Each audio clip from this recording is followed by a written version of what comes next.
So this will be for Chapter 2, Section 3, Writing Two-Step Equations. So from our book, what we're going to be looking at is how we can take different sentences or expressions and create them or translate them into algebraic terms. So for example, if we had a sentence such as 8 less than 3 times a number is negative 23, what we can do is we can break down these words and determine how we can create an equation from it. So what we want to do is be able to identify some key words that helps clue us in on different operations that we'll be using, such as less than is an expression used for subtraction, or times is an expression used for multiplication. And then the word is will always represent an equal sign. And then obviously when we just say something like a number, that is where our variable would be, where it's something unknown to us. So when we create this as an expression or an equation, we can say 3n, which is 3 times a number, they are being multiplied. 8 less than, we're subtracting 8 from this term, equals that negative 23. So if we were to look at another one, you can pause this real quick and try to determine what our expression would look like, or our equation. So looking at this, they're saying 3 more than half a number. More than is going to represent addition. We know the word is represents equals. And now when we think of half a number, there may be 2 different things that come to mind. But a number will be our variable. So it's important that we always define our variable. So like in the last one, let's just use n. Let n be a number that is unknown to us. So 2 different ways we could look at this is that we could consider multiplying whatever it is by 1/2, or we could take that number and divide by 2. So what this could look like is 3 more than, or 3 added to, half, 1/2 times our number equals 15. Or we could do 3 more than, 3 added to, that number divided by 2, which would still give us half, equals 15. Okay, so again, you could try this one by pausing it. 19 is, we know is will be our equal sign. More than means addition, and times means our multiplication. And then again, our number, we're going to use a variable, so let n be a number. So when we look at this, I have 19 is equal to 2 more than, or 2 added to, 5 times a number, or 5n.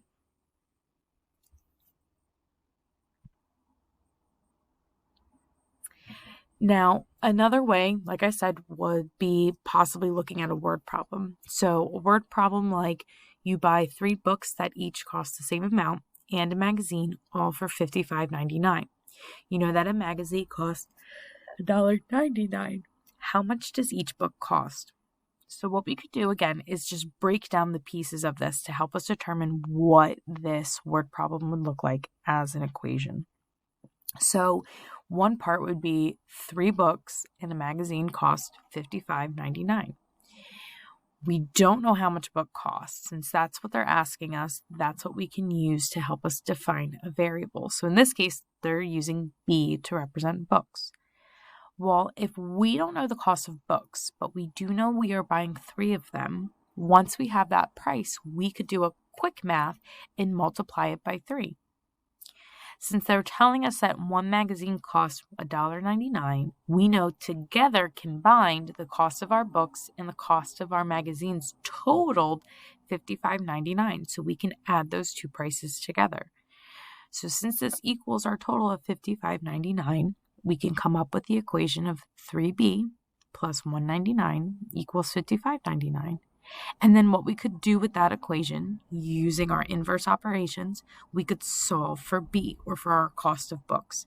So as you can see, we can subtract that $1.99 from each side to get 3B equals 54. We can divide by that 3, and we get B equals 18.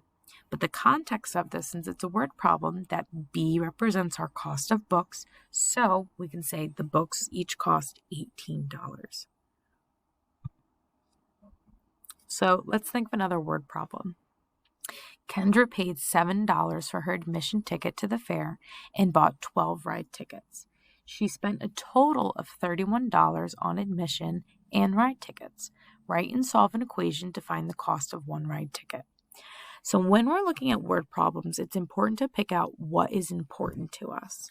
So they told us that Kendra paid $7 for her admission ticket, and she bought 12 ride tickets. They also told us she spent a total of $31. Now we want to think about how we can define a variable to help us, or what we're trying to solve for. So in this case, we're finding the cost of one ride ticket, and we're going to use that to define our variable. So let X be whatever we're trying to find. So in this case, cost of ride ticket.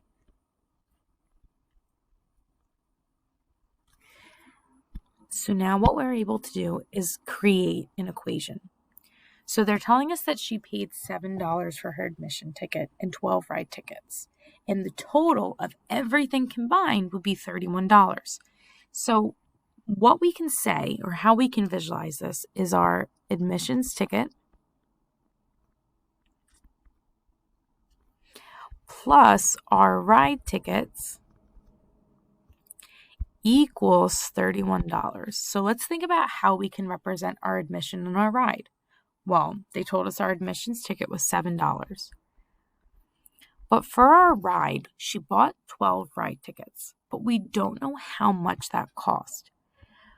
So that's what we're using our variable for. So what we're able to say is 12 of our ride tickets times whatever the cost is would equal $31.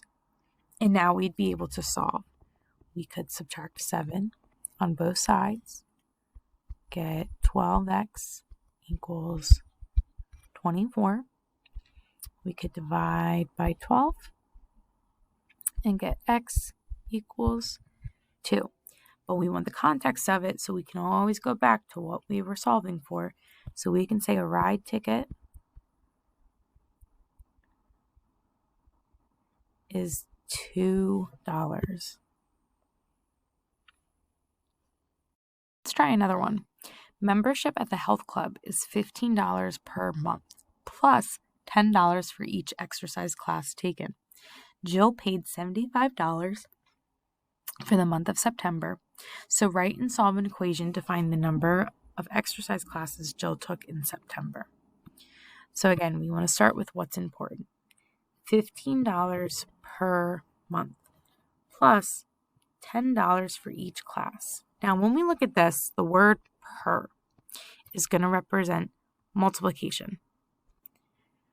Whereas obviously our word plus here means addition. So they're telling us also that Jill paid $75 for the month of September. So there is a total. But what we're trying to find is the number of classes that she took. So we're going to use that to help us set up our variable. So let X be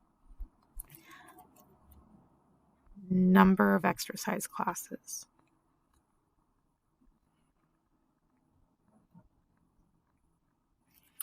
So again, if we think visually of how we could create our equation, okay, how we used words last time, we can kind of break it down into those pieces, or what we can do is create like a box. So when we think about our total, our whole box was $75. And what made that up were two different pieces. It was our $15 per month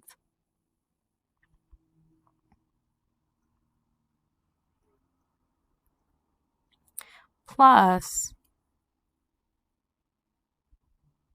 the $10 for each class.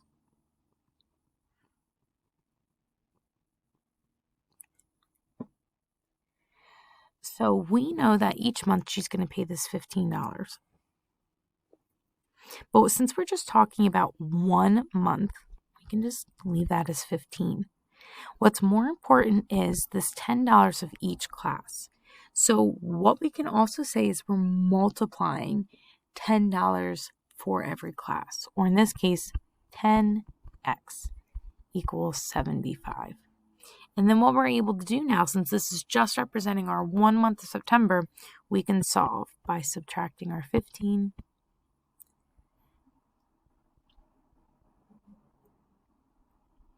dividing by 10, and I get x equals 6.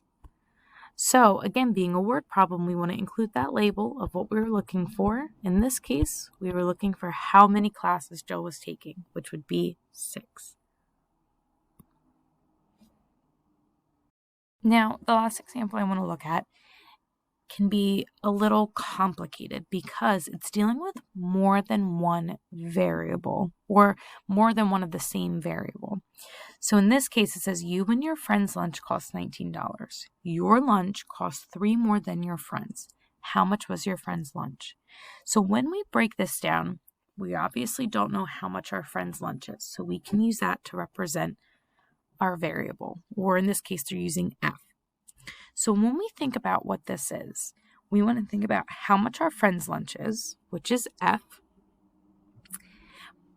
But then they tell us that your lunch cost 3 more than your friend's. We're going to be adding $3 to whatever your friend's cost was to represent your own. So we can say f again plus 3 equals that $19. So then what we're able to do here, because we have 2 of the same variable, we can combine those like terms of f plus f to give us 2f. And then we can just solve by using those inverse operations of subtracting 3. Then we can divide by 2. So we can see that your friend spent $8. But then if I was to ask how much our lunch was, well, if our friend's was $8 and we know we spent 3 more than our friend, we could do 3 plus 8, which gives us $11 would be our total for lunch. So let's try this again, thinking about that food bill again. You and your friend spent a total of $33 for dinner. Your dinner cost 5 less than your friend's. Write and solve an equation to find how much you spent for dinner. So together we spent $33, but our dinner is going to cost 5 less than. So that less than means we're going to be taking away $5. So we don't know what our friends cost or how much we spent, I'm sorry. So write and solve the equation to find how much you spent for dinner. So let x be cost of dinner. So again, we know combined, you and your friend spent 33. So you plus your friend equals 33. Let's add in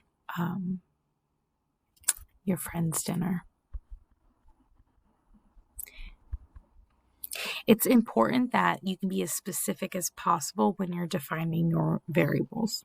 So we know our friend could be this x, but when we think about how we described our dinner, they said that it was $5 less than your friend's. So if we took the cost of our friend's and subtracted $5 from it, this alone would represent what we were paying for dinner.